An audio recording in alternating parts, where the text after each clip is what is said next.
There are tales of coyotes where people try to trap them, and the coyotes will like not only find the trap, but they flip it over and then will poop on the trap. Sort of not only say, hey, I know this is a trap, but also I am pooping on your trap. That's what I think about you and your trap.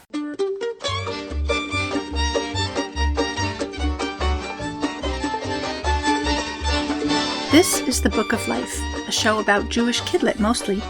I'm Heidi Rabinowitz. Wayward Creatures by Dayna Lorentz is a heartfelt animal friendship story for middle grade readers, told from the points of view of both a troubled young Jewish boy and the wayward coyote he befriends after a forest fire changes both of their lives.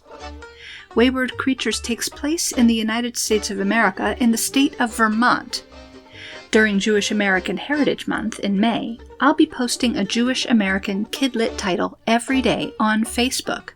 Get the scoop at bookoflifepodcast.com.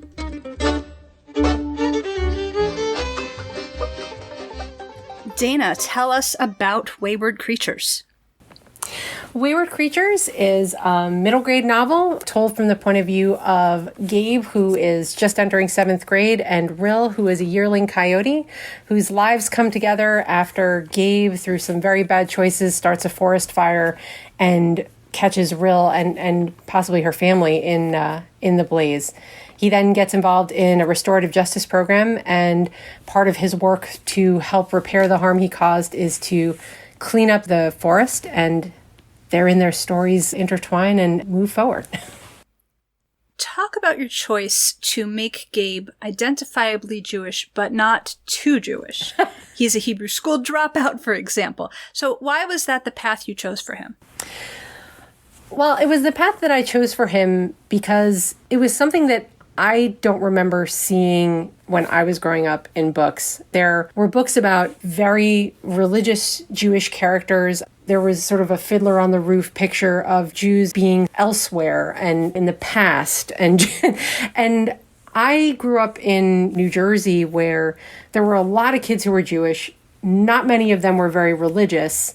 And I certainly didn't grow up in a very religious household. I mean, I went to Hebrew school. I was a bat mitzvah, but it wasn't a part of my life in a religious sense. However, we celebrated Passover, and that was like a huge event for my family. We had apples and honey on Rosh Hashanah, and my family all got together. We didn't go to services on high holy days, but we did that. And I never saw that in books. So I wanted to put in the book a character who was Jewish in the sense that I was Jewish, where they had these family traditions. I think the story will resonate for Jewish readers who have a connection to Judaism, which is not necessarily as much about going to temple or the sort of religious practice, but there is this holiday traditional foods practice. Yeah, I think it's great that there should be representation of all ways of being Jewish. So I'm not criticizing you at all. I think it's awesome to have a wide variety. Oh, well, I just wanted to sort of add to that. Like, I definitely have struggled with, am I Jewish enough? What is my relationship now coming back to Judaism as a parent? I'm not able to answer questions that my kids have. So I've come back to Judaism to be the Jewish parent that I want to be for my kids, but it's backfilling a lot of knowledge that I wish I had had before. But I think that one of the wonderful things about becoming a part of Jewish Kidlit Mavens and talking to the Jewish writing community has been, there is no one way to be Jewish, that you can identify as Jewish and not have to be performing in a certain way to be accepted within the community. And I've really appreciated that because it's allowed me to do things like write a book with a Jewish character who's Jewish in the way that I was raised Jewish and not feel like I have to put a caveat, well, like sort of Jewish, or anything like that on his label or his identity. Right. He's not sort of Jewish. He's Jewish. He's Jewish. Yeah. That's just not the focus of the book. Right. How did you come up with the title? What did you mean by wayward, and why use the word creatures? Well, initially, the idea for this story was I wanted to write a book about characters that are not necessarily the most likable when you first run into them. So I have here an angry, frustrated teen boy who is feeling quite out of sorts with everyone in his life. And I wanted to write a story basically about what happens when you make some bad choices in response to some hard and strong feelings, and how you can sort of deal with that going forward. The original idea actually was a little bit smaller. I had Gabe breaking a window of what turned out to be the Humane Society in his town, and he ends up doing community service and meeting a dog that was really unadoptable. That was my original idea, and it was actually my editor who was like, let's make this bigger. The stakes of this book really need to match the emotional stakes of the story. And she was like, how about a forest fire? Maybe they set off fireworks. And I was like, yes, and sort of ran with that idea and moved it from an ASPCA to having a wild animal, and finding the coyote is really the perfect analog for my teenage boy. Originally, the title was Vicious Creatures, and so I actually looked for animals that were not animals that we like. I think there are lots of cute and fluffy animals, and then there are animals like coyotes, which apparently, according to my research, are the most hated animal, even more so than rats or cockroaches, according to one study. My goodness. They have been persecuted across the landscape. They were part of the same extermination effort that went against wolves in the West. However, while all of those measures really worked to exterminate the resident wolf populations, the coyotes somehow kept on surviving and springing up other places. And part of that was their migration now into places that they weren't before, like the Northeast. So this story is set in Vermont, and we do have a native coyote population here. So I wanted to bring together this idea of a animal that society doesn't look fondly upon, and then a kid who certainly is not finding a great place in the community and is not in the groove with everything that's going on, and makes some bad choices that really puts him at odds with his neighbors. But in terms of what I meant by wayward, we moved away from vicious creatures because it sounded a little too sort of old and it was not really capturing what the story ended up being. And we chose wayward basically to describe the fact that these were characters who kind of lost their way in some way. It's not that they were undeniably evil or bad to the bone, but these were characters who had lost their way and could be brought back and could be rehabilitated. I loved that Gabe and Rill had parallel emotional journeys. I feel like that added an extra layer. You could have gotten away with the coyote being just an animal, just a symbol of the damage done by the wildfire. But instead, she is a well-rounded character. So talk about why that was important to you. I love writing animal characters. I just love animals. But I also think that having an animal character can draw in a reader in a different way into the story. It allows me to talk about some of the emotional themes in the book in a more direct way that would feel a little heavy-handed, I think, if I was writing it through the human narrator. So I think there's kind of a practical side of that for me as an author in terms of giving me more range to explore topics in a different way, from a different angle. But I think there's also just a fun aspect. Writing from an animal point of view gives me the opportunity to look at the world in an entirely different way and to describe the world in a different way. So there's actually a chapter where you have Gabe experiencing this fire exploding all around him. And then the next chapter is Rill experiencing the fire exploding all around her. And having those two different experiences of it, Gabe's being much more visual and visceral, and Rill's being more about the scent and the taste and the feeling of the animal world's response to the fire. I hope that that gives readers a new way of thinking about things and a new way to approach the world. I think there's one way that human visual experience that Gabe has hopefully is enriched then by that animal perspective and the different sensory description of what's happening. And I think it also allows kids to connect with the natural world, helps kids to look out the window and be like, oh, wow, like that creature, what are they thinking? How are they living their life? And hopefully connecting them to their natural environment in a new and more meaningful way. Yeah, not only is she a well-rounded character, she kind of gives us a more rounded view of what's happening. So let's talk about coyotes. What interesting facts did you learn about coyotes that people should know? Well, I think the most interesting facts that I learned about coyotes is that they have this incredible pack and family structure. They have not just a mom and dad and a litter of pups, but generations of coyotes can be living together in a pack, all helping to raise the pups and defend the territory and bring in food. So they have a community that they develop. And I think there's also learning how smart they are. There are tales of coyotes where people try to trap them, and the coyotes will like not only find the trap, but they flip it over and then will poop on the trap. To sort of not only say, hey, I know this is a trap, but also I am pooping on your trap. That's what I think about you and your trap. And so I think that idea of intelligence and problem solving, and the fact that coyotes really have survived these huge all-out efforts, centuries-long efforts to rid them from the American West, and they managed to find a way around that, was really compelling. And also the fact that they are a natural part of the environment, but they're not a part of the environment, I think, that a lot of people want. There are tales of them wandering city streets. They've ended up in urban environments and suburban environments. And I think there's a lot of fear built around coyotes. And so this idea of introducing them to the reader as, okay, yes, these are true things. They are a predator, but they're actually a part of our ecosystem, and trying to come up with a way to live with the parts of our ecosystem that aren't as cute and fluffy as, say, a bunny rabbit or a squirrel, which, are menaces to the bird feeder, but not necessarily menaces to you personally or to your pets. How much anthropomorphizing did you do? And for instance, could a coyote actually make friends with an opossum, as happens in this story? I think what's amazing is they absolutely could. Wow. There are all these little videos where they found on trail cameras coyotes working with badgers and other animals to hunt together, which I think is hilarious. Badgers dig into burrows, and the coyote will work with the badger. The badger will be on one end digging into the burrow, and then the coyote will be on the exit of the burrow and will catch the animals that the badger scares out. So this is definitely something that could happen, that they would have some sort of arrangement with another animal that they're hunting and working together. So I thought that was kind of a cool piece to put in there. And I think an opossum also, I personally had a visceral reaction when I see an opossum where, they just kind of look like a very large rat, and they have these strange kind of human paws. They look like hands, and they have these bristly teeth, and that reaction you have to them is so out of touch with what they really are, which is actually a very nice animal. They don't carry rabies. I know when we had an opossum that was found in our yard, my mom was like, don't touch it. It could have rabies. But they actually are not rabies carriers primarily.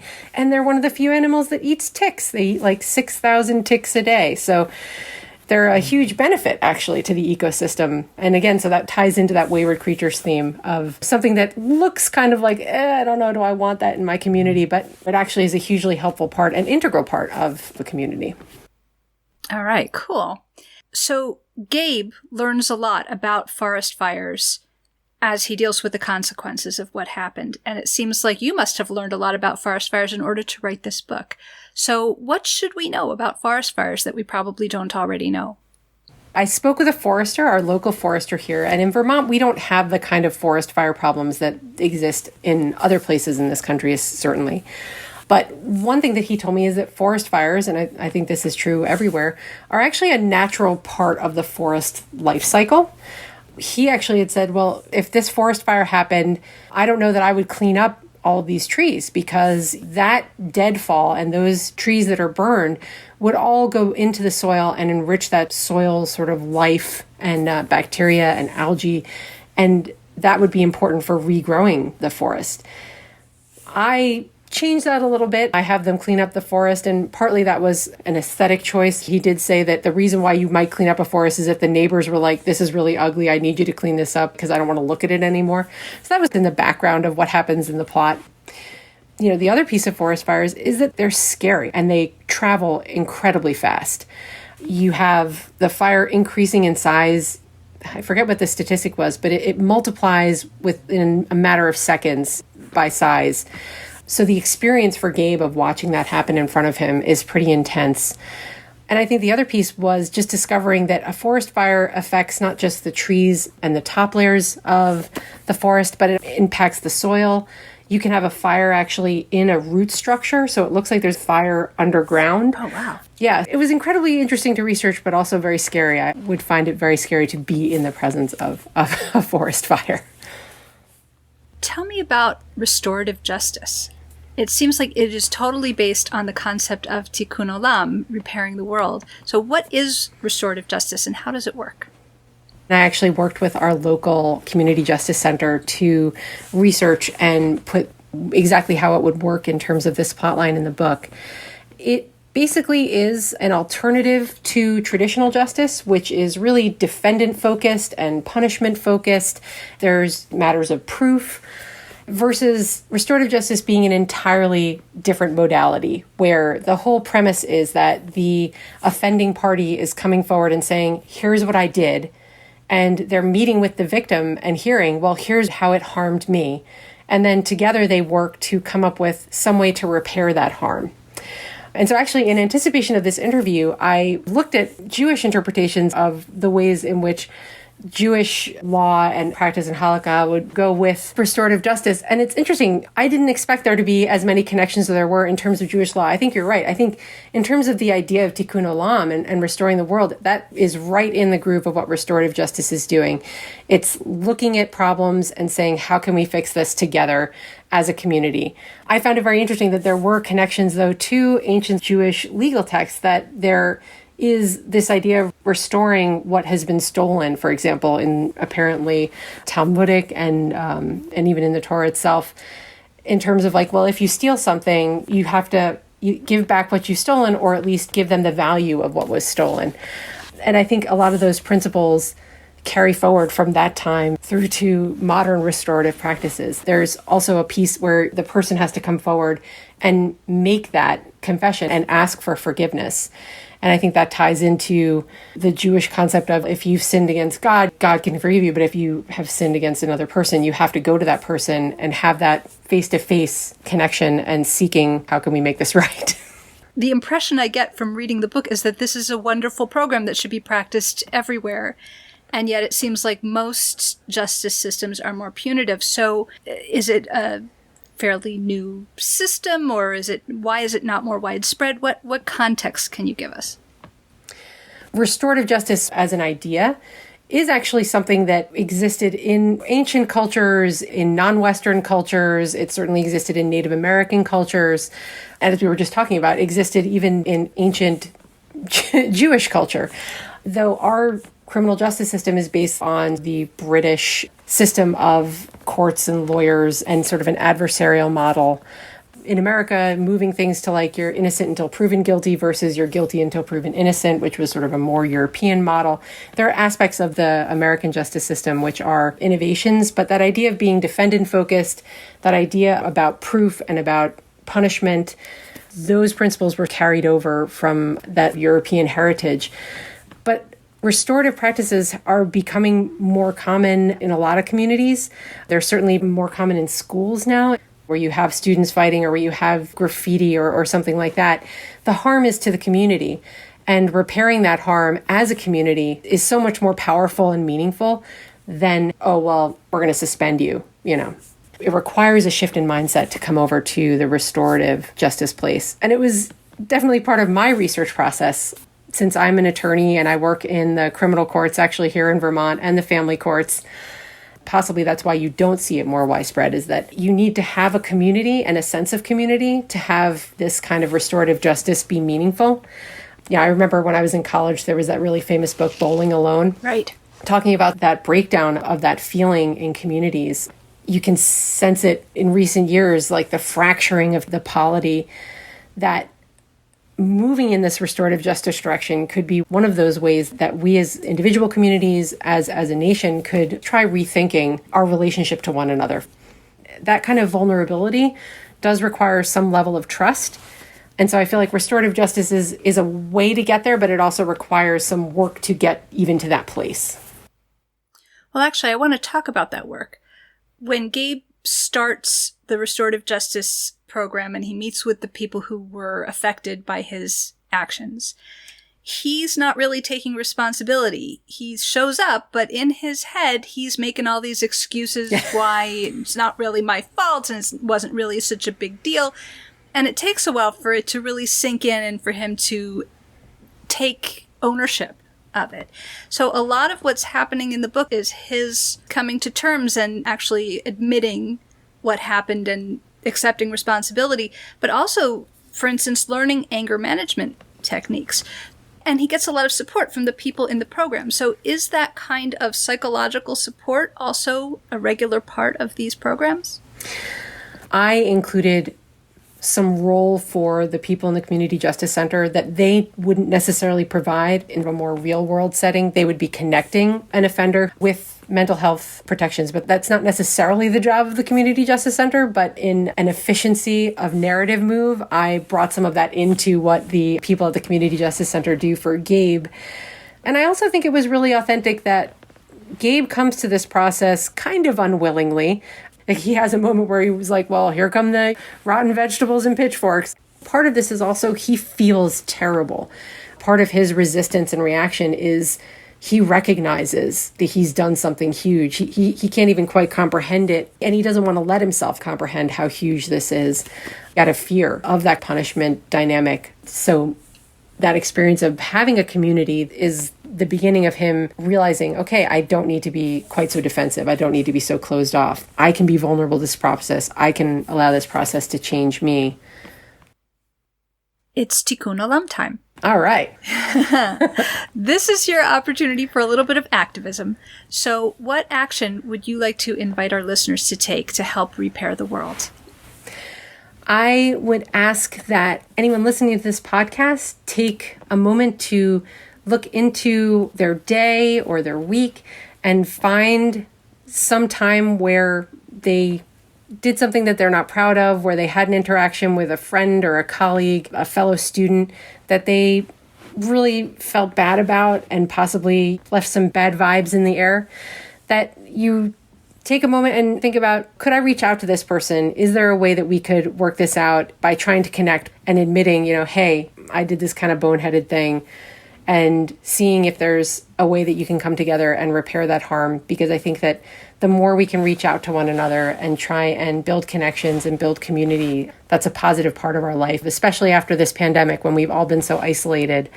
To have that opportunity to try and restore those human connections, I think could be really powerful. Year-round Yom Kippur. Exactly. Mini Yom Kippurs for your everyday conflicts. All right. Is there anything else you'd like to talk about that I haven't thought to ask you? The only thing I would want to bring up is that another important part of this story is about family dynamics. Yeah, that was interesting that both for Gabe and for Rill the coyote, they were both having family troubles, not getting along with their parents, aggravating siblings. So it was interesting to see that it's not necessarily just a human problem. I think that really made it feel more universal. And they both ended up reunited and figuring out a way to make it work. And that it is work. It takes work. Yeah, and that it wasn't just sort of a capitulation on anybody's part, that it took work and connection and building some trust and some vulnerability from each party, but that by doing that, they had a stronger place to come to. You had asked about the forest fire. The other thing that I thought was really cool about forests is that forests are themselves a whole system. A forest fire is part of that system, but there's this way that trees can communicate with each other through different fungal connections through the soil. They can pass nutrients to one another. And forest fire can disrupt that whole system, and then needing to help restart that system.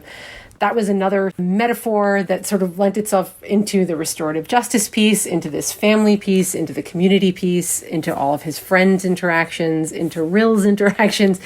This idea of systems that break down, but can we put them back together? Now that you're pointing out all of those layers that echo each other, I'm realizing why I like this book so much. It's just very satisfying. Everything fit together beautifully. Oh, well, thank you so much. Are you working on anything else? I'm working on a larger environmentally themed middle grade fantasy, which takes place in a different world, but also another younger middle grade book, really talking about this idea of what are the consequences of avoiding conflict? What happens when we all just sort of turn away from dealing with our problems? That's a theme that I like to work with. It may seem scarier to approach one another, but sometimes it's actually worse to not. All right, interesting. Do any of your other books have identifiably Jewish characters? I actually have not put identifiably Jewish characters in my books, I think because of this personal anxiety about, am I really Jewish enough to write a book with a Jewish character?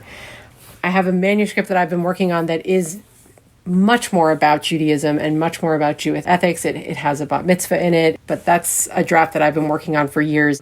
I took this whole introduction to Judaism class with Rabbi Edelson.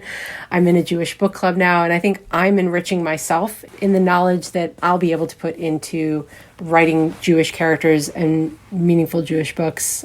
I'm sort of in awe of the books that I read that have deep Jewish themes. I read The Way Back. Yes. And now I'm forgetting who wrote that book, but Gabriel Savitt. I interviewed him as well. Oh my gosh, that book was just so complex and strange and wonderful. I loved it.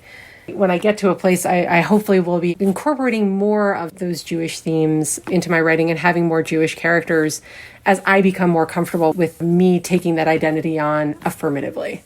Well, I just want to say that I felt that Wayward Creatures was a very Jewish book, despite the fact that Gabe is a Hebrew school dropout, and that there's no, Jewish practice occurring during the story, but the themes and the feelings and the intentions, I think, are all extremely Jewish. So I think you've already written a very Jewish book, and you don't have to worry about learning more before you can do such a thing. That's been the biggest piece of coming back to Judaism now as an adult learner. I mean, I remember in Hebrew school there being a lot of talk about the Holocaust, a lot of talk about the immigrant experience. I think that was a very 90s Hebrew school kind of thing. It was more sort of like, you're Jewish and here is the burden that is on you, as opposed to saying you're Jewish and here's what's joyful and life affirming about being a member of this tradition. And that's what I've come to more now as an adult, is finding joy in Judaism. One of the biggest things for me has been music. I sing with the temple. I actually sang on Erev Yom Kippur. I sang the Kol Nidre with the cantor and the rabbi. Just an amazing experience to touch this ancient song that's been sung forever.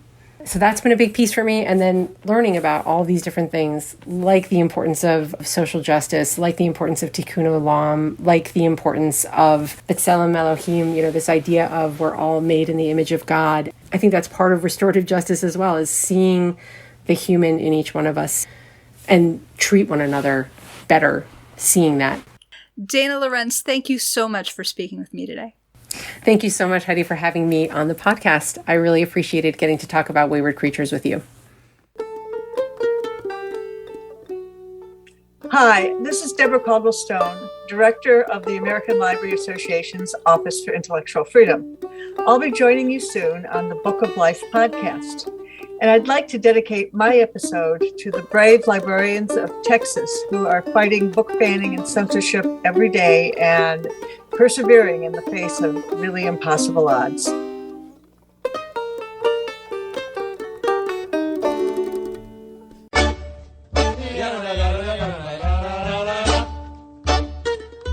Say hi to Heidi at 561-206-2473 or bookoflifepodcast@gmail.com. Check out our Book of Life podcast Facebook page or our Facebook discussion group, Jewish Kidlit Mavens. We are occasionally on Twitter too at Book of Life Pod. Want to read the books featured on the show? Buy them through bookshop.org/shop/Book of Life to support the podcast and independent bookstores at the same time. You can also help us out by becoming a monthly supporter through Patreon. Additional support comes from the Association of Jewish Libraries, which also sponsors our sister podcast, Nice Jewish Books, a show about Jewish fiction for adults. You'll find links for all of that and more at bookoflifepodcast.com. Our background music is provided by the Freilach Makers Klezmer String Band. Thanks for listening, and happy reading.